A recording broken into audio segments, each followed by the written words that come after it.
Hello अस्सलाम वालेकुम welcome नाटी से उर्दू। माय नेम इज हमदा अयूब। इस वीडियो में हम डिस्कस करेंगे कि नाटी आप किस तरह इजीली पास कर सकते हैं, क्या है उसके प्रोज एंड कॉन हैं, किस तरीके से आप नाटी को लेकर चल सकते हैं। सबसे पहले मैं आपको बताता चलूँ कि इस नाटी के अंदर सबसे इंपॉर्टेंट चीज़ आपकी आ जाती है पास पेपर्स। पास पेपर्स के अंदर से एग्जाम रिपीट होता है। जो रिसेंट पास के कम अज़ कम 1 साल के पास पेपर होते हैं वो लाजमी करके जाएं। तो इस वीडियो में मैं आपको थोरली पीपीटी के थ्रू समझा दूंगा कि नाटी किस तरह से करना है और क्या स्टेप्स आप ले सकते हैं ना इफेक्टिवली नाटी को करने के लिए। वीडियो स्टार्ट करने से पहले किसी को भी नाटी से रिलेटेड कोई इन्फॉर्मेशन चाहिए, व्हाट्सअप नंबर मैंने डिस्क्रिप्शन में दे दिया, वहाँ पे आप रब्ता कर सकते हैं। वन ऑन वन सेशन भी प्रोवाइड कर दीजिएगा और ग्रुप सेशन भी प्रोवाइड कर दीजिएगा। तो सबसे पहला इसमें पढ़ा जाता है कि नाटी के अंदर कोई एआई नहीं है। अनलाइक पीटी, ये एग्जाम आपका रिकॉर्ड होकर किसी ह्यूमन बीइंग के पास जाना है, तो आपका ह्यूमन बीइंग ने एग्जाम चेक करके आपको मार्क्स देने हैं। तो ये अपने दिमाग से निकाल देंगे, कोई एप्लीकेशन आपको मिलेगी जिससे आप प्रैक्टिस कर सकते हैं। आपने किसी ह्यूमन बीइंग के साथ प्रैक्टिस करनी है, सेल्फ प्रैक्टिस करनी है। तो सेल्फ प्रैक्टिस के लिए आपके पास रेलिवेंट मटेरियल होना चाहिए। जो 7 टॉपिक्स हैं जो रिसेंट पास में एग्जाम्स आ रहे हैं वो उस पर प्रैक्टिस करनी है आपने। और उस पर आप अपने आप को सेल्फ एवेल्युएट कर सकते हैं कि आप कहाँ कहाँ गलत हैं। या आप अगर आपने one on one session group session लेना है तो व्हाट्सअप नंबर मैंने दे दिया, वहाँ पे आप रब्ता कर सकते हैं। +923217407005। तो चले हम एग्जाम अपनी पीपीटी की तरफ चलते हैं। मैं आपको सारा कुछ समझा दूंगा कि नाटी क्या है और कैसे इसको आपने परफॉर्म करना है। इसमें सबसे पहले इंट्रोडक्शन आ जाता है आपका। नाटी जो है वो 5 पॉइंट्स के लिए एग्जाम है, जिसके जो 3 वीज़ा के अंदर आपकी 5 पॉइंट आपको दे देगा 189 190 और 491 पे। आप इसमें प्रोफेशनली वर्क नहीं कर सकते एज इंटरप्रेटर, लेकिन ये इंटरप्रिटेशन का एग्जाम है। इसका दूसरे टेस्ट से कंपैरिजन क्या है कि इसके अंदर 2 डायलॉग्स होते हैं। प्री रेक्विजिट्स कोई नहीं है, वर्क अलाउड नहीं होता है इसके अंदर, और इंटरप्रिटेशन फॉर्मेट में होता है, और 5 पॉइंट्स आप वीज़ा के लिए क्लेम कर सकते हैं। बाकी दूसरे टेस्ट की डिफरेंट चीज़ें आ जाती हैं इसके अंदर। $814 इसकी कॉस्ट है। जो लेटेस्ट है अभी 814 ही चल रही है एज पर टुडे। इसका जो रिजल्ट है वो 10 दिन के बाद आना स्टार्ट हो जाता है। समटाइम्स एक हफ्ते के बाद भी आना स्टार्ट हो जाता है। मुझे तकरीबन 4 साल हो गए नाटी पढ़ाते हुए, तो ये जो अर्लीस्ट मैंने रिजल्ट देखा है वो 5 दिन बाद देखा हुआ है। तो जो लेट से लेट देखा है वो 5 हफ्ते भी, 6 हफ्ते भी देखा है, लास्ट मोमेंट पे जाकर भी एग्जाम रिजल्ट आया हुआ है। डिपेंड करता है कि अगर आपकी हॉलीडेज आ गई हैं, कोई क्रिसमस हॉलीडेज आ गई हैं, बैंक हॉलीडेज बीच में आ गई हैं, तो ईस्टर हॉलीडेज आ गई हैं, तो वो उस हिसाब से आपका रिजल्ट लेट भी हो सकता है। अच्छा, टेस्ट फॉर्मेट है, 2 डायलॉग्स आते हैं, 300 वर्ड्स होंगे, 11 से 11 एक्सचेंजेस होंगी, सेगमेंट्स होंगे। बेसिकली इसमें अगर 10 से 11 तो 5 या 6 इंग्लिश में होंगे, 5 या 6 ही उर्दू में होंगे। इस तरह से आपकी इंग्लिश बोलेगा उसके आपने उर्दू करनी है, उर्दू बोलेगा उसके आप इंग्लिश करनी है। आगे चल के इस पर बात करते हैं। मार्क डिस्ट्रीब्यूशन इसके अंदर सबसे पहले डायलॉग 1 की 45 मार्क्स के होते हैं, डायलॉग 2 भी 45 मार्क्स का होता है। ओवरऑल 90 मार्क्स का एग्जाम है। इंडिविजुअली आपको दोनों डायलॉग में 29 29 चाहिए, लेकिन ओवरऑल 63 चाहिए। तो आप 32 ईच का लेकर चलें। अगर आप 32 32 लेंगे तो आपको 64 मार्क्स बनेंगे। 29 29 पे आप पास नहीं होंगे। एक्यूरेसी, इसके अंदर मार्किंग क्राइटेरिया सबसे पहले आ जाता है एक्यूरेसी, आ जाती है quality of language and quality of delivery. इस पे बात करते हैं। एक्यूरेसी बेसिकली ये है कि जो जो उसने बात की है उसी से आपने रेलिवेंट बात की है, वही बात की है। क्वालिटी ऑफ लैंग्वेज से मुराद है कि आपका सेंटेंस स्ट्रक्चर ठीक है या नहीं ठीक। क्वालिटी ऑफ डिलीवरी से मुराद है कि आपने फ्लुएंसी रखी है या आपने पॉजेज लिए हैं या आप अड़े हैं बीच में। ये तीनों चीज़ें बड़ी आपकी मैटर कर रही होती हैं।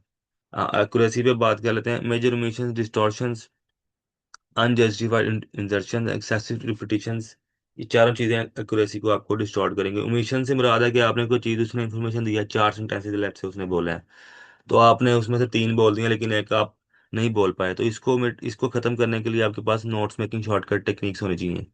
तो उनके थ्रू आप पूरा जो है ना वो बोल सकते हैं। मेजर डिस्टॉर्शंस, डिस्टॉर्शन से मुराद ये है कि आपने फ्लुएंसी डिस्टॉर्ट किया, आप अड़े हैं बीच में। अनजस्टिफाइड इंजर्शंस, कि आपने कोई चीज़ अपने पास से ऐड कर दी, जो बात उसने की भी नहीं, आपने अपने पास से ऐड कर दी है। एक्सेसिव रिक्वेस्ट फॉर रिपीटिशंस, एक रिपीट अलावा विदाउट पेनल्टी, अगर आप ज़्यादा करते हैं तो वो एक्यूरेसी के अंदर आपके फॉल्ट में चला जाएगा। Quality of language, inappropriate choice of register, आपने वोकेबलरी सही इस्तेमाल नहीं की। अनइडियोमैटिक यूजेज, अनइडियोमैटिक यूजेज ये उसने मुहावरतन कोई बात की है तो आपने उसका लिटरल मीनिंग कर दिया। कि जाके इसकी एग्जांपल मैं डिस्कस करता हूँ आपसे।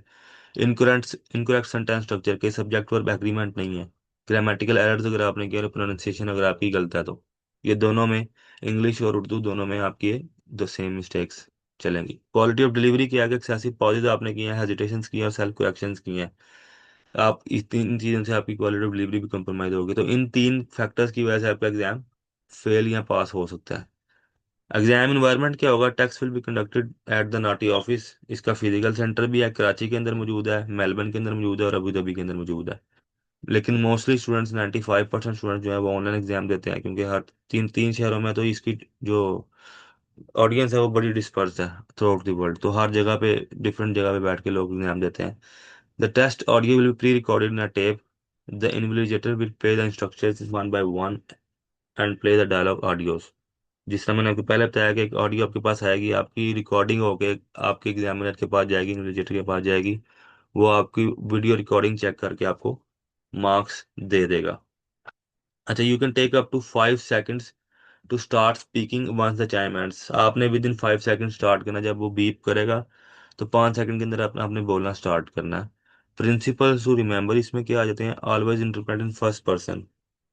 अब इसमें एग्जांपल देख लेते हैं। Remember to interpret in the same gender.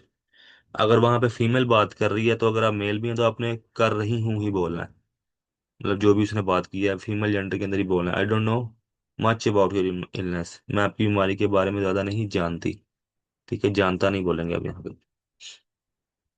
Idiomatic interpretation के बाद मुहावरा इन कॉन्टेक्स्ट करनी है, not literal. I am here to see your bundle of joy. मैं आपकी खुशियों की गठरी को देखने आया हूँ, अगर आप इसकी वर्ड बाय वर्ड मीनिंग करते हैं। लेकिन बंडल ऑफ जॉय को कहते हैं नामरूद बच्चे को। मैं आपके नामरूद बच्चे को देखने आया हूँ। क्लियर? चल, इसकी मोर एग्जांपल देख लेते हैं। You can count on me, I will take care of your daughter. Count का मतलब तो गिनना होता है। आप मुझे गिन सकती हैं, लेकिन इसका मतलब आप मुझे भरोसा कर सकती हैं। ठीक है। ये कुछ और एग्जांपल है। Swing operators are dozen around, या पढ़ लें द दिस बैक व्हेन, ये भी मोर एग्जांपल्स। अच्छा, चेंजिंग सेंटेंस स्ट्रक्चर इसमें आ जाएगा। Fluency, shuffle the words and rearrange them. इसमें आपका सेंटेंस स्ट्रक्चर बड़ा इंपॉर्टेंट हो जाता है। Life insurance protect you from the financial impact of illnesses and injuries. इसका लिटरल मीनिंग क्या होगा? जिंदगी का बीमा आपको तहफुज देता है माली असर और बीमारियों के चोटों से। अगर आप इसको जिस तरह इंग्लिश में उसने बोला है उसी पैटर्न में आप उर्दू में इसको ट्रांसलेट कर देते हैं, लेकिन उर्दू के अंदर और इंग्लिश के अंदर सेंटेंस स्ट्रक्चर रिवर्स होता है। ठीक है। जिंदगी का बीमा आपको बीमारियों और चोटों से माली असरात से तहफुज फराहम करता है, ये प्रॉपर एक सेंटेंस है। जिस तरह उसने ऊपर बात की हुई, जिंदगी का बीमा आपको तहफुज देता है माली असरात और बीमारियों की चोटों से, वो गलत हो जाएगा। तो सेंटेंस आपका प्रॉपर होना चाहिए, सेंटेंस स्ट्रक्चर आपका प्रॉपर होना चाहिए। ये सबसे इंपॉर्टेंट चीज है। Use of English words in लोटी। अब इसमें according to NAATI language policy, limited use of English words are permitted as long as they are commonly used and understood by majority Urdu speaking in Australia. ठीक है। हिंदी के भी कुछ words allowed हैं, जानकारी, बीमा, दिक्कत दिक्कत। Use English word as a last resort. कुछ लफ्ज अगर आप इंग्लिश के इस्तेमाल कर भी लेंगे तो वो आपको पेनलाइज नहीं करेगा, बट मेक श्योर कि आप ज्यादा ना कर रहे हैं। आप अगर सारे वर्ड्स इंग्लिश में बोलते जाएंगे तो फिर आपको पेनलाइज भी करेगा definitely. Accuracy, problem accuracy memory. Make notes, that's the most important thing in NAATI. जब तक आप नोट्स नहीं बनाएंगे लंबे सेंटेंसेस आप कोप नहीं कर पाएंगे अपने उसके अंदर, और आप जब ओमिशन करेंगे तो आपकी मेजर मिस्टेक होगी और आपका नाटी पास नहीं होगा। कीवर्ड्स यूज करें, सिंबल्स यूज करें, लीनियर फ्लो यूज करें। ठीक है। Focus on meaning not the words. उसका कॉन्टेक्स्ट पकड़ें, वर्ड बाय वर्ड मीनिंग। ये ट्रांसलेशन का एग्जाम नहीं है जिसमें आपने वर्ड बाय वर्ड मीनिंग करना है। Divide your idea in categories and maps, daily practice. 40 लफ्ज याद करते हैं। इसमें चीजें याद रखने की क्या आपको याद रहता है? Notes taking is good but can interfere with memory and fluency. के फ्लुएंसी, नोट्स मेकिंग पे टू मच फोकस भी नहीं आपको होना चाहिए कि आप पूरा पूरा सेंटेंस लिख रहे हैं। जैसे ऊपर बताया, in the form of keywords notes बनाएं। तीन तीन कीवर्ड्स होते हैं, वो फिर हम क्लास में डिस्कस करेंगे कि वो कीवर्ड्स किस तरह से आपने करने हैं। तीन तीन कीवर्ड्स आप पर सेंटेंस लिखते हैं तो उससे आपका काफी हद तक ही क्लियर हो जाता है। If you cannot interpret a word just repeat it in English and move on. अगर आपको एक वर्ड नहीं आता एग्जाम के अंदर तो उसको एज इट इज बोलें और आगे चलें, फ्लुएंसी डिस्टॉर्ट मत करें। ठीक है। इसमें जो टॉपिक्स हैं वो housing, legal issues, education, business, community and miscellaneous. This course will be designed to improve your confidence, approach, answering style, memory and fluency. So I will assume that you have the basic English Urdu language principles. नाटी के अंदर English और उर्दू आपको सिखाई नहीं जाती। नाटी के अंदर नाटी सिखाया जाता है कि आपने बेसिकली एग्जाम वो बंदा दे रहा है जिसको उर्दू भी आती है और इंग्लिश भी बेसिक लेवल की आती है। जी। नाटी करने के लिए जरूरी नहीं कि आपका 8 ईच है या 7 ईच है तो आप बहुत हाई प्रोफाइल इंग्लिश है या बहुत हाई प्रोफाइल उर्दू है तो आप नाटी कर सकते हैं। बेसिक लेवल ऑफ अंडरस्टैंडिंग दोनों लैंग्वेजेस की आपकी होनी चाहिए। उसके बाद फिर आप नाटी जो है वो अपने रूल एंड रेगुलेशन फॉलो करके इजीली पास कर सकते हैं। तो ये आपकी एक वीडियो मैंने बना दी है जिसमें इंट्रोडक्शन एक्सप्लेन कर दिया है। बाकी फर्दर वीडियोस भी मैं आपके साथ शेयर कर दूंगा जिसके अंदर कॉमन मिस्टेक्स बाकी चीज़ें आ जाएंगी कि एग्जाम पैटर्न आपने किस तरह से करना है, एग्जाम को एक्चुअल परफॉर्म किस तरह से करना है। तो इंशाल्लाह नेक्स्ट में फिर मुलाकात होगी। आपको व्हाट्सएप नंबर मैंने दे दिया, वहाँ पे आप रब्ता कर सकते हैं। अल्लाह हाफिज़।